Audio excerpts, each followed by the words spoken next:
Bienvenido equipo, esto es Arriba RD Podcast, donde hablamos de emprendimiento, educación, finanzas y más. Hoy estamos compartiendo con una maestra que viene a engalanar este espacio.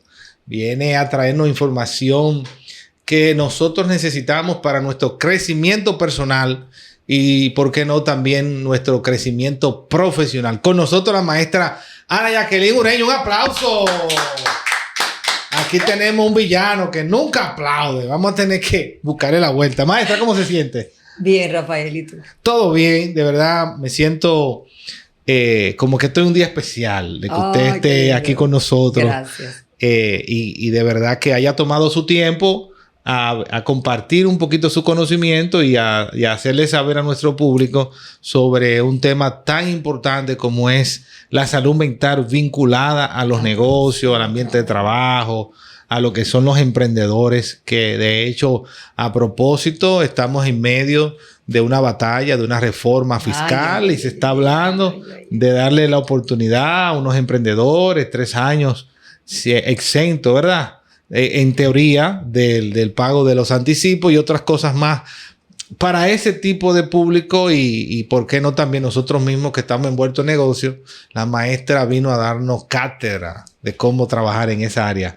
Vamos a ver. Primero que nada, maestra, cuénteme un poquito de cómo fue su niñez, de dónde usted viene, es del distrito, es del interior. Cuéntenos un poquito de eso. Ok.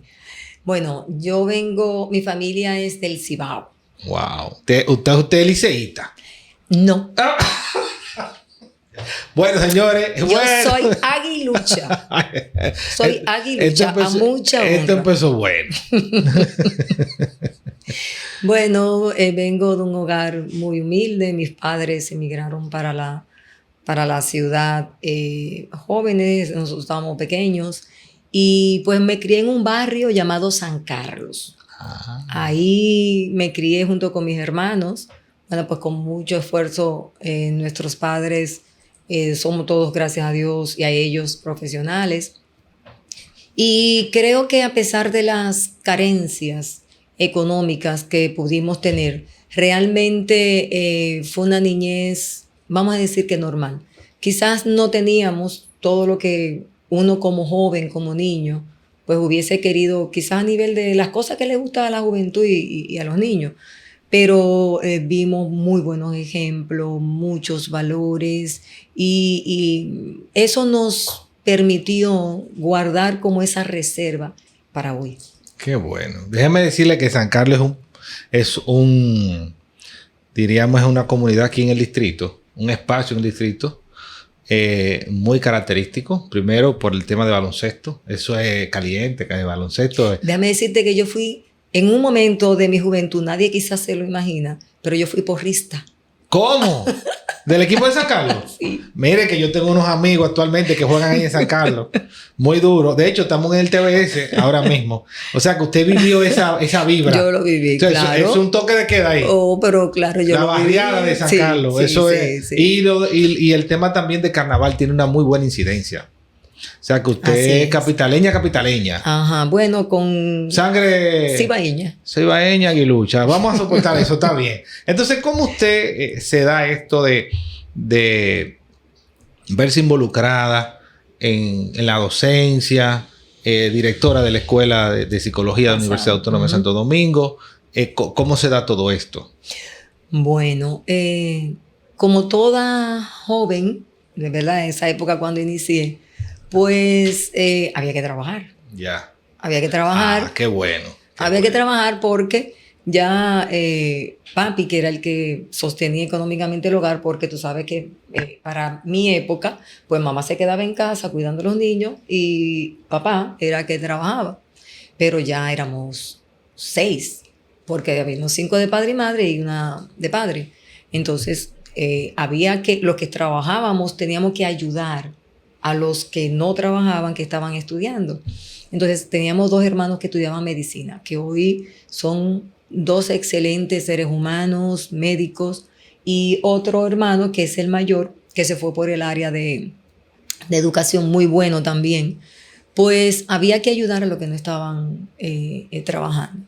Bueno, pues ahí comienzo entonces a trabajar. Trabajé en el gobierno en aquella época 5 años, trabajé en instituciones privadas igualmente, y entonces tuve como las dos caras de la moneda, lo privado y lo público. Tuve ambas caras. Bueno, pues al final resulta que llego a la UAS. Llego a la UAS y gracias a Dios, porque la Universidad Autónoma de Santo Domingo es una institución realmente donde se aprende mucho, no solamente conocimiento. Y ciertamente se aprende mucho sobre la vida, sobre la resiliencia, se aprende mucho. Pues llegué a la UAS porque mi padre era chofer, trabajaba ahí como chofer. Y se dio la oportunidad en un momento que necesitaban una persona con el rector que trabajaba en ese momento, el doctor Ravelo Astacio, a quien aprecio muchísimo. Y se dio esa oportunidad y así entró a la UAS, en la parte administrativa. Entra como administrativa. En ese momento estaba como estudiante, ¿verdad? ¿O ya profesional? Ajá. No, estaba como estudiante. Okay. Pues entonces ahí ya entro a la UAS, hago mi colegio universitario. Ya yo había pasado el colegio, estaba en la definición de la carrera.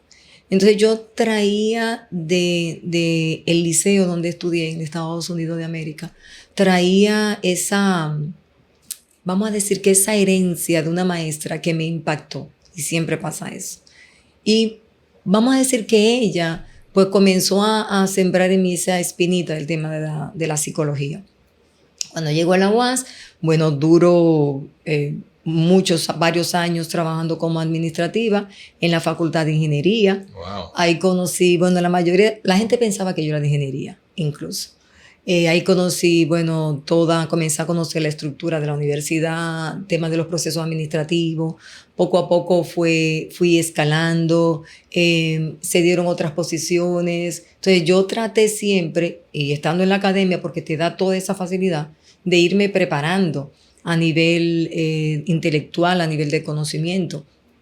Y en siendo curso, en siendo diplomado, los hacía todo. Siempre se daban muchos cursos a través del Infotep. Bueno, traté de formarme, eso lo hice tanto a nivel de lo que la universidad te ofrecía, pero también a nivel particular, o sea, por decisión propia. Todos los chelitos que conseguía lo guardaba, porque no había, o sea, no había para mucho. Pero uno guardaba los chelitos para uno, ¿verdad? Seguir estudiando. Pues de ahí ocurre que termino la carrera y allá tú sabes que en la UAS tú puedes concursar como ayudante de profesor. Se da un concurso de ayudante y yo participo. Participé la primera vez, no quedé, no fui elegida, y yo asumo que el tema de la inexperiencia, o sea, yo no conocía los procesos aún estando allá, y realmente las evaluaciones, por lo menos en psicología, han sido siempre muy rigurosas. Pero después dije, no, esto no me va. Seguí, me preparé. Sí, vamos de nuevo. Seguí, miré dónde fue que fallé. No. Y exactamente, bueno, así fue. Después volví a concursar. Y me recuerdo que quien estaba en ese momento, el departamento de psicología, donde yo me evalué, no estaba como están todas en la torre, era en la Facultad de Humanidades, un espacito pequeño, y el director, en ese momento una directora, la maestra Amelia, estaba del otro lado. Esa historia me la hizo ella después, ya yo teniendo un tiempo como ayudante y después como docente. Al tiempo ella me la hizo. Ella me dice que ella estaba del otro lado, o sea, había como una pared, una división que tú no veías quién estaba, pero ahí estaba el director, yo no sabía si estaba ahí o no, y había una salita pequeña en donde yo estaba, y con el jurado que me estaba haciendo preguntas, y me dice ella que ella se tiró la entrevista completa, o sea, completita, y que después ella le dijo al jurado, esa va a ser buena. Digo, o sea, y yo no lo sabía. Esa va a ser buena, porque ella, entonces, ahí quedó como ayudante. Entonces, después que quedó como ayudante, bueno, pues todo un proceso. Tuve la oportunidad de trabajar con profesores que fueron mis profesores. Y ahí, bueno, pues fui aprendiendo todavía más de ellos mismos, de su experiencia. Y después de eso, entonces, para tú pasar a otra categoría, tú sabes que también tienes que Otro volver concurso. otro concurso, o sea que allá, entonces otro concurso. Bueno, pues ahí voy al concurso y entonces ya cambio de categoría. Bueno, y de ahí ya lo demás historia patria, seguí en esas lides de la universidad. Bueno, pues ya después tuve la oportunidad de ser coordinadora de cátedra, la cátedra de Psicología Social e Industrial, que es mi primera cátedra o mi única cátedra, pero una de mis áreas. Y luego de haber sido coordinadora, pero obvio, en ese proceso, no Pasan dije, muchos años, no, eso eso pasa muchos años. Intentos. Sí, eso no es la primera. No. Usted toca un tema que es lo que vamos a hablar sobre la salud mental y es algo que diríamos que se está tratando más abierto. Posiblemente fruto a estudios, ya que se tienen datos importantes. Y el COVID también obligó. El COVID obligó. El COVID, yo entiendo que hizo mucho aporte al tema del comportamiento de las personas. Igual también dio la oportunidad a que fuéramos más arriesgados en un punto y otros más conservadores. Pero más que nada dio la apertura a más información. Sí. ¿Por qué? En principio demostró que nosotros somos extremadamente vulnerables. Demostró que realmente la madre naturaleza es el dueño omnipotente de todos nosotros. A veces se nos olvida. Así tan sencillo, que cuando la madre naturaleza reclama su espacio, sí, no importa quién se ponga por el medio, se va. Entonces me gustaría que nosotros tratemos un poquito el tema de la salud mental enfocada a los negocios y por qué no en los entornos laborales, cómo eso ha ido afectando y qué es y qué no es salud mental. Porque al utilizar tanto ese término, la gente lo manipula. Y quieres tú entonces crearte una situación. Entonces me gustaría que usted primero me ponga como ese ejemplo de qué podemos nosotros hablar que es salud mental y qué no es salud mental, para entonces ya hablar un poquito ya a nivel de empresa. Precisamente en pandemia, por lo que viví, por lo que vi y porque de alguna manera también era parte de eso que yo estaba buscando, porque al final de todo el proceso que tú haces de formación, que la gente cree que tú estudiaste y ya tú descubriste el agua infundita y que ya es ahí que tú llegaste. No. Realmente los proyectos de vida van cambiando en la medida en que posiblemente también tú lo vas haciendo. Entonces yo sentía, por ejemplo, que me faltaba quizás como una pata de la mesa.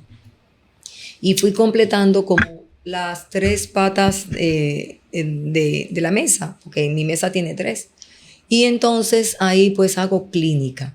Yo hice la psicología educativa y desarrollo humano, pero mi idea es poder comprender qué pasa en las instituciones superiores, en este caso en la UAS.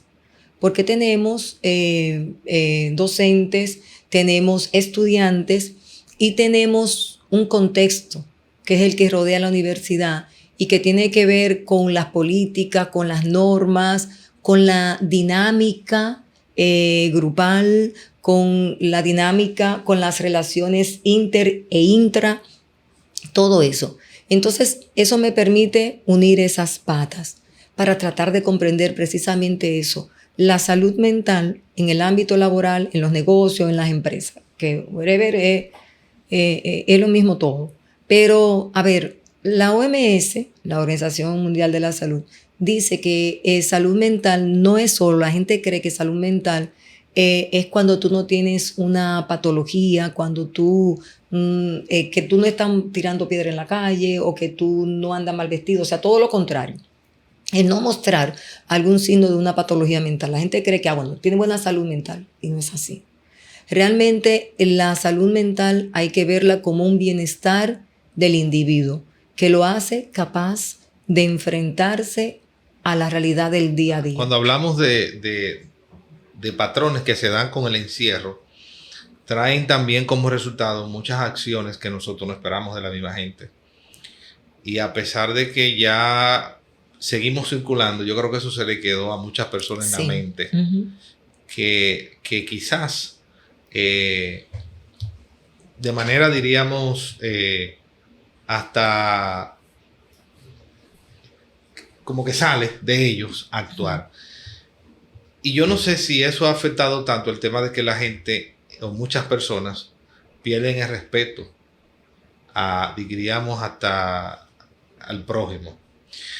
Por ejemplo, después de la pandemia, yo he visto que el tema del tránsito me parece que ha sido más agresivo, más caótico. La gente tiende a tener un poquito menos de paciencia. Entonces, eso mismo se manifiesta en los entornos de trabajo. Sí. Yo tuve episodios en uno de los negocios que yo coordino, donde personas llegaron a la fiscalía en un entorno de trabajo. Tú dices, pero ¿cómo así?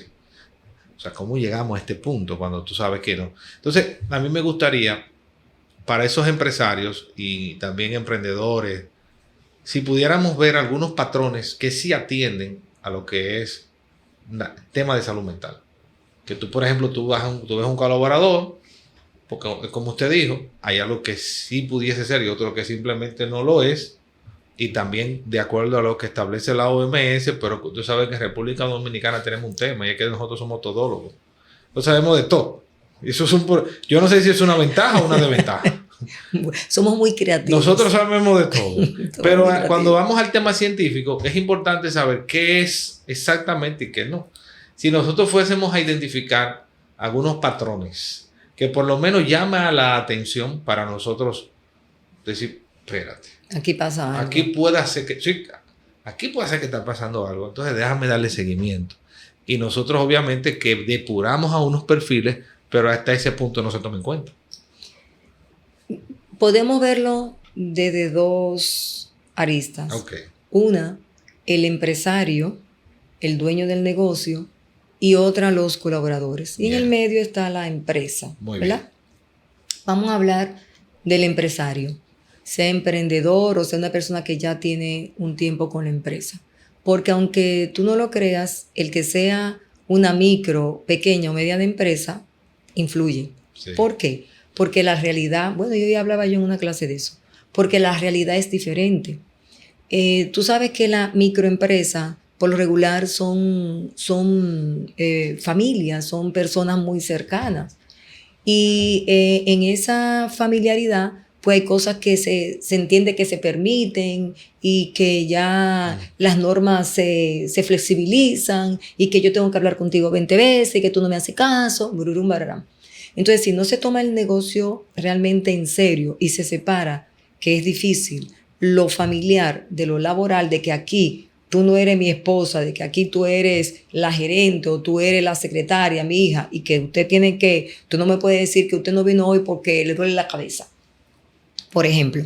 Entonces, cada tipo de empresa tiene una dinámica diferente, demanda un personal diferente y amerita un líder también adecuado a esa circunstancia o a esa empresa. Entonces, vamos a ver primero a ese líder, a ese dueño de empresa, entendiendo esa realidad.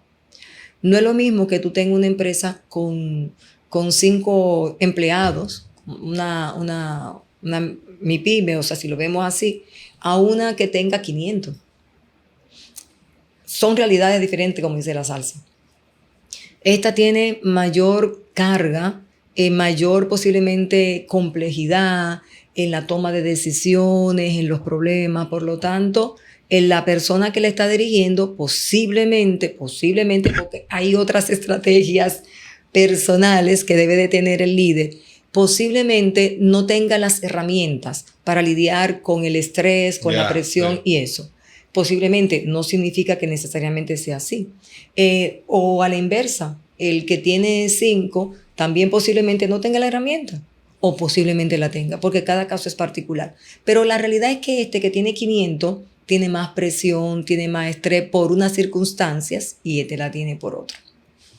Entonces va a depender de que cómo cada uno de ellos aprenda o traiga, como digo yo, en su maleta, de esa maletita que tú tienes ruedita, que tú te llevas de viaje, lo que es su personalidad, sus creencias y todo lo que tú eres, tú andas con esa maleta donde quiera que tú vas.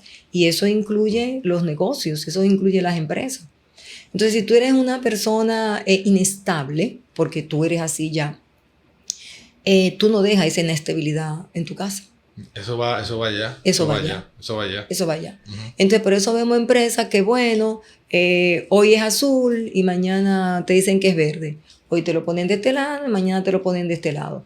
O por el contrario, hay personas que también, y eso se puede ver quizás de manera, vamos a decir que positiva por un lado, personas que son tan extremadamente psicorrígida, perfeccionista, en donde todo tiene que estar, ¿verdad?, en su lugar, que también eso es un tanto. Y que no son flexibles en ocasiones. No son flexibles. Entonces, ambos casos son. Entonces, sabes que nosotros le hicimos unas preguntas a nuestros. Vamos a ver. Esa risa, como que da. Hay algunos de nuestros suscriptores. Ajá. Que nosotros preparamos, claro. La preparamos para, sí. para su llegada. Ok. Y una dice aquí que cómo se puede balancear la presión de ser empresario exitoso y mantener una buena salud mental. Eso es una excelente pregunta. La felicito. No hay una varita, no hay un manual que diga, mira, tú haces esto. Sí hay recomendaciones, porque lo mismo que decíamos, cada persona es diferente. Quizás el nivel de resiliencia mío quizás puede ser mayor que el de otra persona. Quizás todas las experiencias negativas que viví en mi vida, pues quizás me fortalecieron. Entonces, por lo regular se recomienda ese equilibrio antes, obvio, de que sea tarde. O sea, antes de que sea tarde significa que ya tú tengas, por ejemplo, lo que se llama el burnout, que es el síndrome de sentirse quemado por el trabajo. Entonces, o en el trabajo. Antes de que llegue eso, entonces, ok, hay momentos en los que hay que hacer un alto. ¿A qué hora me estoy dando el tiempo para mí? O sea, ¿a qué hora yo me desayuno? Pero desayunar, sentarse. Uh-huh. No con la taza de café en el vehículo, corriendo. O sea, ¿qué tiempo yo me doy para mí realmente de calidad? No al empresario, a la persona. Pero también tú tienes la presión de la familia. Por ejemplo, ¿qué tiempo le doy a mi familia? O sea, ¿cómo yo equilibro vida, que es una de las cosas que se habla precisamente también en la salud mental? ¿Cómo la persona equilibra su vida? Entendiendo que el trabajo es importante, pero que también tu vida es importante. Y hay personas que realmente dejan de vivir por ser exitosos. Y no es que sea malo ser exitosos. Precisamente la idea es eso, es de que haya un equilibrio entre el éxito y tu vida. Porque al final, ¿qué? Te pregunto. Si no hay salud, no hay nada. O sea, no importa. Y aunque tú tengas, por ejemplo, aunque tú le llames éxito a un tema del dinero, por decirlo así, y no haber otras cosas que influyen en qué es el éxito, pues pudiera ser, tiene que tener un costo interesante. Cada quien define el éxito como lo entiende. Exacto. Ahora, ¿hay alguna relación entre la salud mental y por ejemplo, y la violencia? Pero claro que sí. A ver, hay diferentes tipos de violencia. ¿Y por qué una persona puede ser violenta? Porque yo puedo ser, si yo no quiero, si a ti no te gusta que yo te tope la mano, bueno, pues yo tengo que respetar eso. Entonces yo puedo violentar tu espacio incluso. Y yo tengo que respetar eso, porque por eso somos diferentes. Entonces hay muchas razones por las cuales la persona puede ser violenta. Ahora, puede ser, hay un tema a veces en la formación que parte mucho, y una de las cosas que nosotros hablamos en psicología es que el ser humano es un ser biopsico-socio-espiritual. O sea, estamos diciendo que hay componentes biológicos, componentes psicológicos y componentes sociales que influyen en lo que tu comportamiento. Pero hay mucho aprendizaje vicario. A ver, si un niño, nosotros para tener la edad que tenemos, tuvimos que haber nacido, criarnos en un hogar, ser niños, ser adolescentes. La etapa crítica del ser humano es la infancia.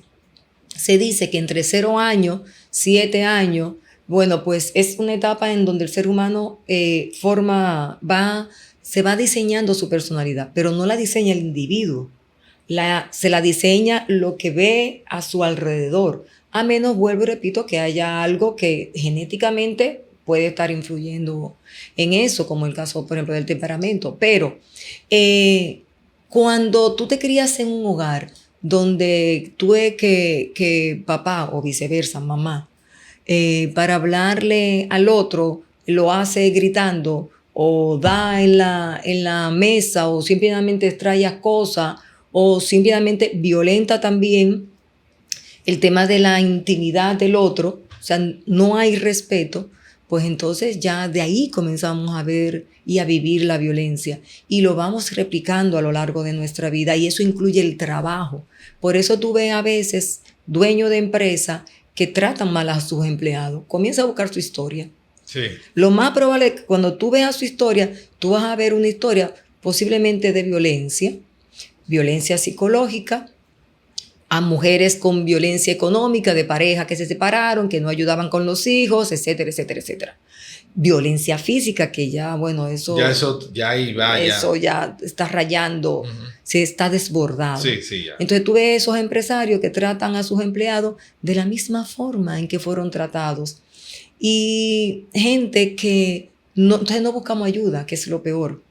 Entonces hay gente incluso que va a empresas, que trabaja en empresas, son personas con muchísima preparación, pero no duran en ninguna. ¿Tú sabes qué es lo que más están pidiendo ahora en las empresas? Competencias blandas. A ver, no es que tú no tengas conocimiento, claro, porque para yo poder hablar aquí de lo que estoy hablando tengo que haber estudiado, claro que sí. Claro. Pero de nada sirve que tú seas un experto, como dice un colega amigo, un amigo de la UAS, que quizá tú conoces, Ochi, doctora en ciencias ocultas, como me dice él. De nada vale que tú tengas todos los títulos del mundo y que tú no seas capaz de aplicar eso, ni siquiera en tu propia vida. Que tú no seas capaz de sentarte a escuchar a una persona, de compartir o de entender que tú no piensas igual que yo y de que, bueno, eso implica que no tenemos por qué ser enemigos, ni por qué. Entonces, esas son las competencias blandas. La capacidad de escuchar, la empatía, la capacidad de comunicarte, la capacidad de trabajar en equipo, la capacidad de manejar conflictos, todo eso es el ser humano. Todo eso es el ser humano. Y si tú no desarrollas esas habilidades para tú poder convivir de una manera sana en la sociedad, pues siempre vas a tener problemas. Vamos siempre. a ver dos escenarios. Mire, yo en una asignatura que estoy impartiendo recientemente, le voy a poner un caso de un estudiante o de varios estudiantes. Y, pero venga acá, maestra. ¿Qué tema cuando te avisa? Pero le voy a poner otro interesante. Mire, vamos a ver en qué parte, si eso aplica o viene con algún trauma o simplemente es un tema de responsabilidad. Hay un equipo de trabajo que nosotros formalizamos para que iniciara, eso fue reciente, este lunes, y resulta que uno de ellos a la hora de iniciar pone una excusa después de haberse comprometido, mató a un abuelo. ¿Mató a un abuelo? Bueno, todos estamos tristes porque murió el abuelo. Parece que... Pero fue verdad lo del abuelo. Aquí es que va. ¿Qué pasa? Que con quien se intermedió para llegar a él, descubrió que el abuelo estaba vivo. Y resulta que le comunica a la persona que nosotros referimos para que lo buscara. Y fue que él estaba en otra entrevista de trabajo, después que se ve comprometido con nosotros. Ay. Eso es lo primero. Oye, qué interesante. Ya con contrato prácticamente, TCS y todo formalizado, equipo de protección personal comprado. Y salta que no fue el día que tiene que presentar, no presentó, mató al abuelo. Y luego entonces se descubrió ese mismo día, en la tarde, que su abuelo estaba igualito, jugando números. Que él no estaba muerto, andaba de parranda. Y el muchacho que lo mató andaba en otra entrevista de trabajo. En ese caso, ¿qué se da ahí? Aparte de la irresponsabilidad. Estamos hablando de un joven de 28 años. Dato importante.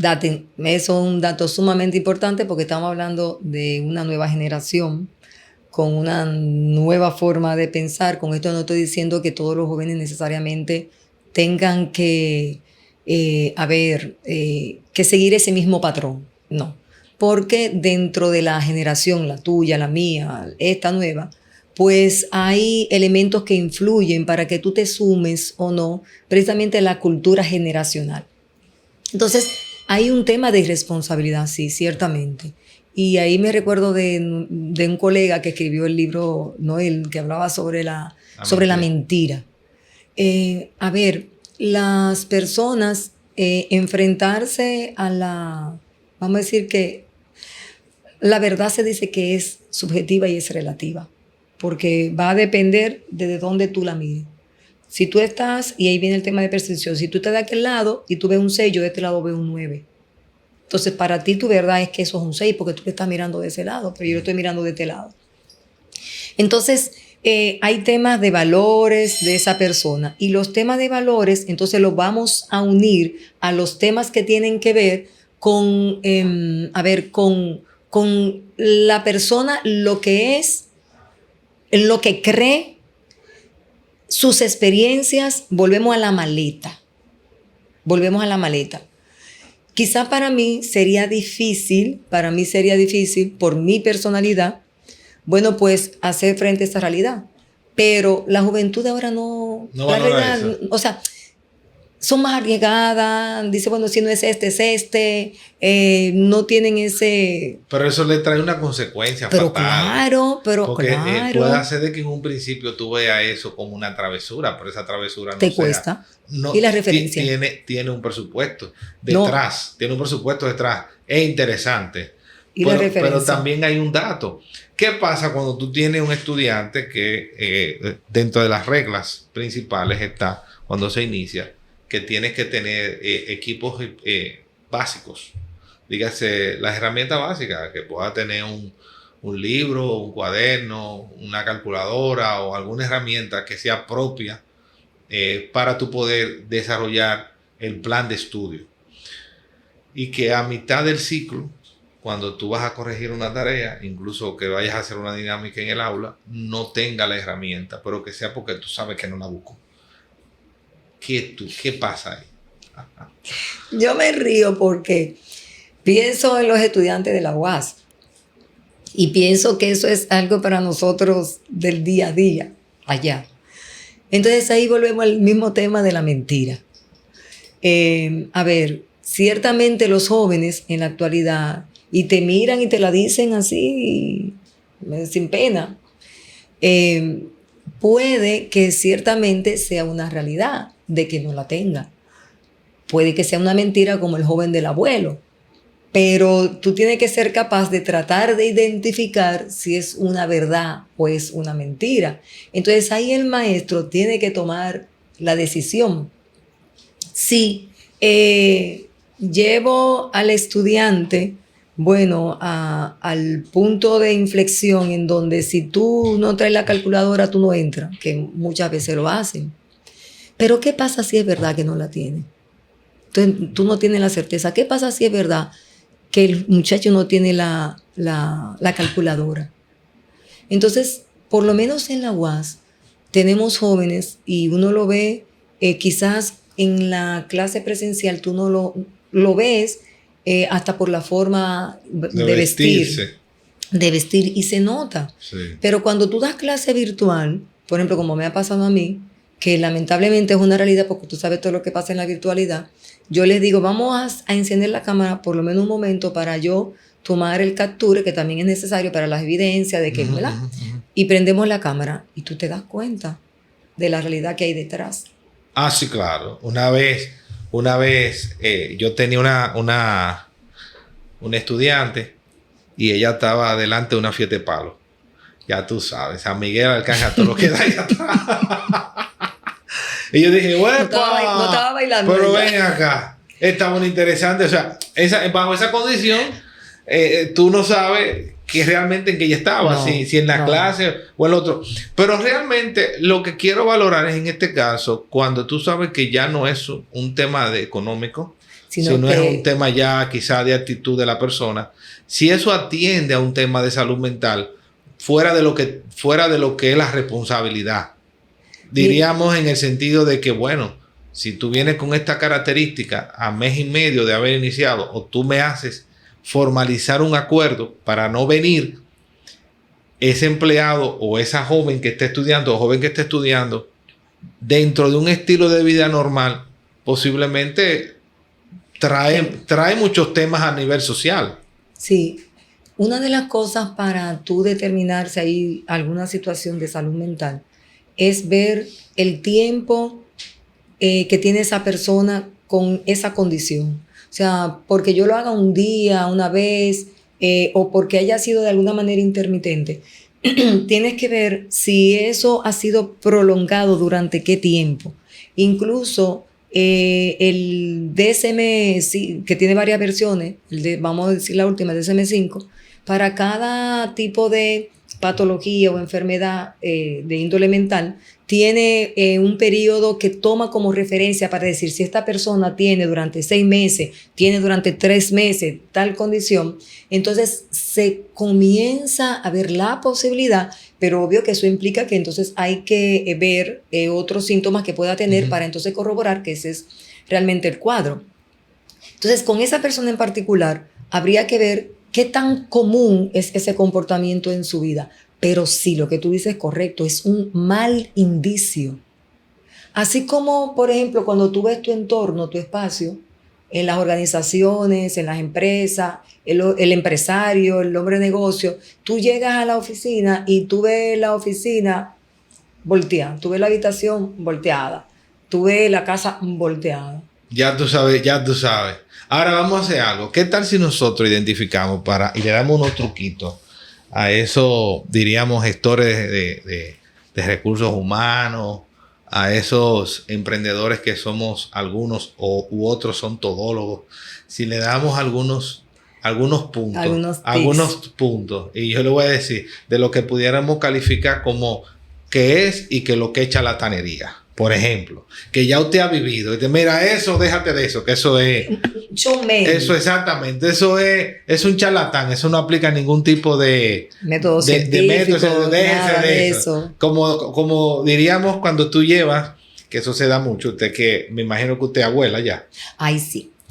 Entonces ya usted sabe cuándo su hija está con ñoñería o cuándo está con temas que de verdad. Que déjeme decirle que ahora nosotros los padres estamos más apostando a la ñoñería, ¿verdad?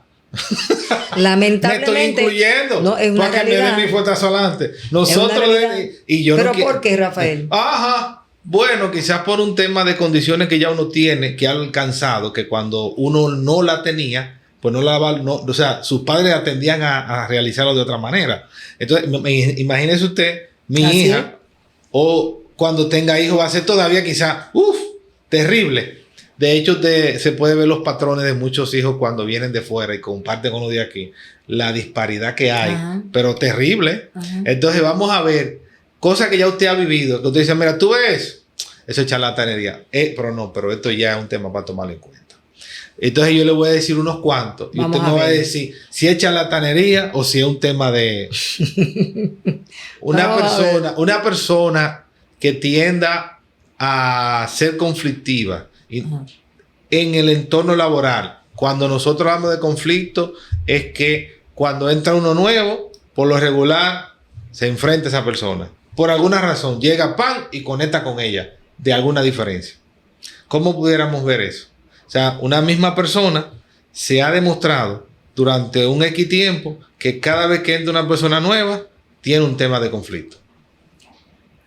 Si es charlatanería o una realidad. O es cierto. Sí, es cierto. Por ejemplo, choca con la persona. Ajá. Viene una nueva, choca con esa persona. Pero con la otra que estaba ahí también choca con esa persona. Diríamos que se pudieran ser diferencias. Temas que se dan de que tú dijiste, de que yo no dije. Pero ese mismo patrón se repite con otra. Que tú dices, ¿pero qué pasó ahora? Porque esta es nueva. ¿Cómo tú estás? ¿Con ella también estás chocando? Bueno, depende si con quien está chocando también no es parte de un patrón. Si es un hombre o es una mujer. Esos temas.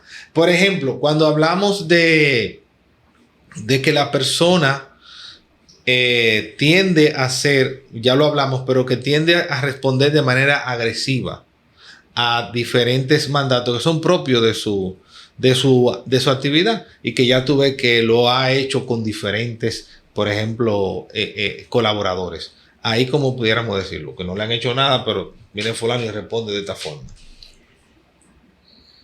Mira, hablar de la conducta y es un tanto delicado, porque la gente cree que el psicólogo tiene una bola esférica y que nada más de verte ya dice, y realmente no es así. porque uno va mirando detallitos. Por ejemplo, ese es un detalle, ¿verdad? Ese es un detalle que la persona le responde mal a todo el mundo. Tú dices, bueno, pero yo he visto que es fulana, pero tienes que fijarte si cuando esa persona responde de manera agresiva, ¿ante qué evento? Ah, bueno, cuando una mujer lo manda. Por ejemplo, pero mira, cuando una mujer lo manda, tú dices, bueno. Y tú te fijaste mejor no. Tú te fijaste que Pedrito, desde que, y quizás entonces ahí viene el tema del patrón, quizás con esa persona con la que tiene el conflicto, tú te das cuenta que siempre son mujeres. ¿Y qué pasa ahí? ¿Y por qué siempre son mujeres? Porque si tú eres conflictivo, tienes que ser conflictivo, me imagino que con todo el mundo. Pero ¿y por qué nada más las mujeres? Entonces, te das cuenta, entonces hay que buscar. ¿Qué pasó con esta figura femenina que tú con todas las mujeres peleas? Incluso cuando te toca no vamos a decir un jefe, un ejecutivo, que no me gusta utilizar la palabra jefe, un ejecutivo que es mujer. ¿Y qué le pasa a los hombres que entienden que a mí una mujer no me gobierna, a mí una mujer no me manda? ¿Qué pasa ahí? ¿Sí? Ahí es diferente. Si nosotros fuéramos a valorar el desempeño que ha tenido diríamos la comunidad científica frente a darle soluciones a algunos patrones de salud mental, y más ahora que tenemos el tema de los feminicidios, que algunas personas dicen que eso siempre ha pasado, lo que pasa es que ahora es más expuesto por el tema de las redes. Cada vez está pero aumentando. Que, por ejemplo, ahora vemos que es un poquito más agresivo. También hay temas que, por más que uno quiera, no lo puede controlar lo que es el Ministerio Público, ni porque tú saliste a comprar te secuestraron por ahí se fue. Hay un tema con los desaparecidos también ahora, que eso está de moda, la gente que se desaparece y ya tú sabes lo que pasó. Pero a nivel diríamos profesional, ¿cómo pudiéramos valorar ahora en República Dominicana, diríamos más en el distrito, porque ya para lo que son las provincias es más complejo llevar información allá, pero lo que tiene que ver con el Gran Santo Domingo y el Distrito Nacional, el tema del soporte a la salud mental? Siempre va a ser insuficiente. Y no sé si tuviste que hubo una marcha creo que fue de la diócesis en esta semana, en torno a la salud mental. Bueno, de hecho, el día 10 se conmemora. Y la idea no es esperar que la persona llegue a un estado tal en que no haya reverso, a que tú tengas en este caso en las empresas, en los negocios, a que tú tengas una persona que te colapse ahí sentada, o que simple y llanamente haga que tu negocio, se vea afectado, porque llegó una persona muy importante que tú esperabas y esa persona simplemente ese día andaba, como dicen, con el apellido montado. Entonces el que paga eres tú por esa persona, tú como empresario. Eso pasa mucho. Que ¿entiendes? De repente reacciona que tú no te lo esperas. Que tú no te lo esperas. ¿Y qué pasó aquí? ¿Tú ves? Entonces, volvemos al tema de las personas y la realidad que vivimos. No hay una varita mágica, pero hay que educar a la gente para que no llegue ahí. O sea, para no esperar ese momento. Si tú sientes que te están dando muchas palpitaciones cada vez que tú te paras delante del micrófono, o sea, ¿qué es lo que está pasando? ¿Por qué me está pasando? Uh-huh. Si yo siempre me paré bien, aquí me senté, fluí, esto era para mí algo relax. Porque de hace un tiempo para acá, yo estoy que no puedo ver un micrófono. O sea, ¿qué está pasándome? Entonces, ahí viene el tema del autoconocimiento, el observarte. ¿Qué me está pasando? Oye, yo no era así. Entonces, hay un tema con la información, con ¿cómo que se le dice? Psicoeducación, con la psicoeducación. Tú saber, y se está hablando mucho de eso, gracias a Dios. Nunca van a ser suficientes. ¿Por qué? Y hay un tema, una realidad con el costo que tienen los servicios. Claro, el seguro no te lo cubre. No, eso está fuera de ahí. Eso está fuera de ahí. Las empresas, a ver, las empresas realmente no tienen, vamos a decir que la obligación, por decirlo así, de tener un terapeuta, porque ya sería una política de la empresa y tendría un costo para la empresa. Porque estamos diciendo que tú vas a tener un psicólogo clínico, un terapeuta que te va a dar servicio, que obvio, para ti se va a redundir en beneficio, porque tú vas a tener personas que van a trabajar ahí, quizá más equilibrada, que cuando tengan una situación va a dar tiempo para que esa persona no se inhabilite laboralmente, que también tiene un costo para ti.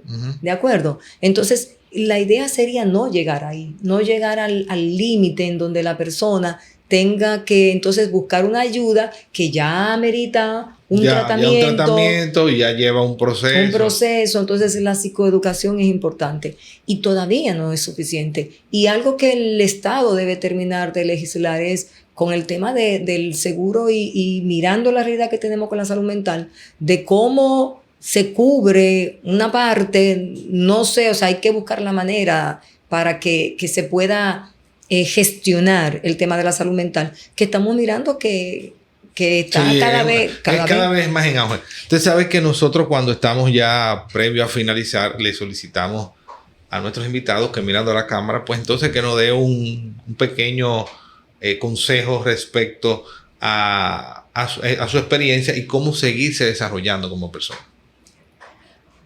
Bueno, estamos hablando de salud mental y en particular de salud mental en los negocios.